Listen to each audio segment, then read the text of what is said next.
The internet has a basement that search engines rarely show.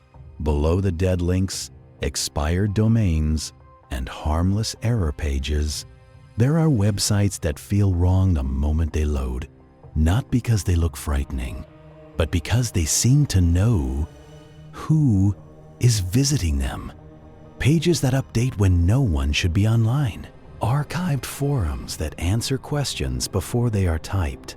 Live streams that appear to be watching the viewer back. And once someone finds a way into places like that, the disturbing part is usually not what they see. It is realizing the site was already expecting them. An urban explorer searching old archive mirrors found a forgotten forum from 2004 that somehow was still active. The site was plain and outdated, gray background, blue links, no images, no signatures, no ads. Only one user seemed to be posting. The username was Echo. At first, the posts looked random. Short observations, fragments of thought, half-finished sentences. Then the explorer noticed something disturbing. The posts matched things he had only just noticed in the room around him. The cold air, the sound of pipes in the wall, the fact that he had locked the apartment door twice before sitting down. He decided to test it. He thought of a sentence, but did not type it. A few seconds later, a new post appeared. It was the exact sentence. He tried again with something more specific, a memory from childhood he had never told anyone, a detail obscure enough to prove the forum was fake. But before his fingers touched the keys, Echo had already posted it. Then the account avatar changed. What had been a blank icon slowly refreshed into a low-resolution image, taken from the perspective of the monitor. It was him, sitting there, reading the site. The final post of the night was only one line. "Don't look behind you. It takes longer when you do." The explorer closed the laptop immediately and left the apartment. The next morning, he returned with a friend. The forum was gone. The archive link was dead. The browser history showed no record of the page. Even the cached files were missing. Only one thing remained. On his desktop was a screenshot he never remembered taking. It showed the forum page open on his screen, and in the black reflection of the monitor, someone was standing behind his chair. A student found a live stream buried in an abandoned directory of unsecured camera links. The stream showed a quiet suburban house at night. No title, no chat, no audio. Only a viewer counter in the corner that read 1. At first, he assumed it was a forgotten home security feed. Then he noticed the house looked familiar.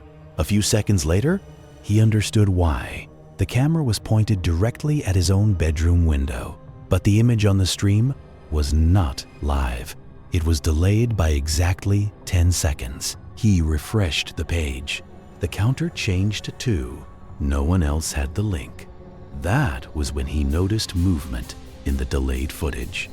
On the screen, the bedroom door behind him slowly opened. He turned immediately. In real life, the door was still shut. He looked back at the stream. A tall silhouette had entered the room in the video and stopped directly behind his chair. And because the stream was 10 seconds behind reality, he knew whatever was on screen had not happened yet, but it was about to. The stream ended before police arrived.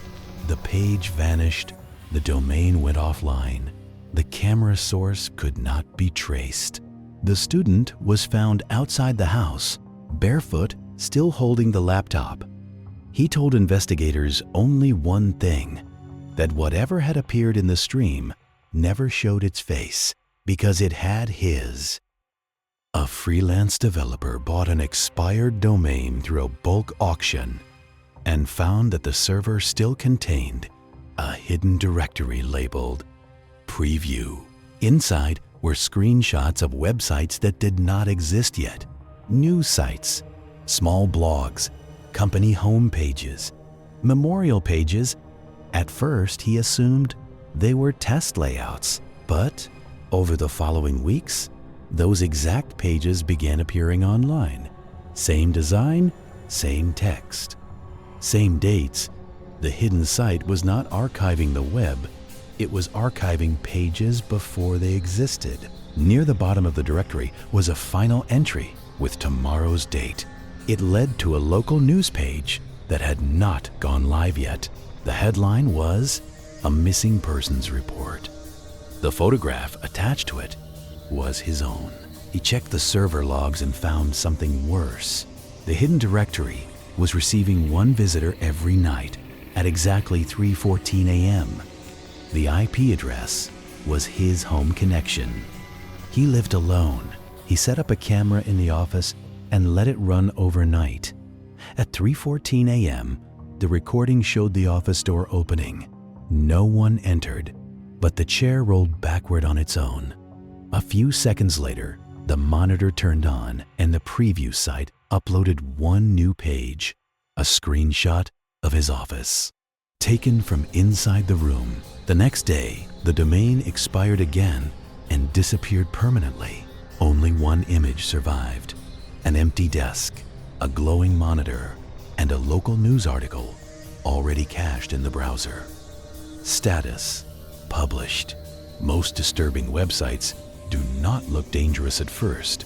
They look unfinished, outdated, forgettable, a dead forum, a buried live stream, a hidden directory on an expired server. That is probably why people keep opening them, because the internet's worst places rarely advertise what they are. They sit quietly in the dark, waiting behind broken links and archived pages until someone curious enough clicks through, and by then, the site usually knows exactly who arrived.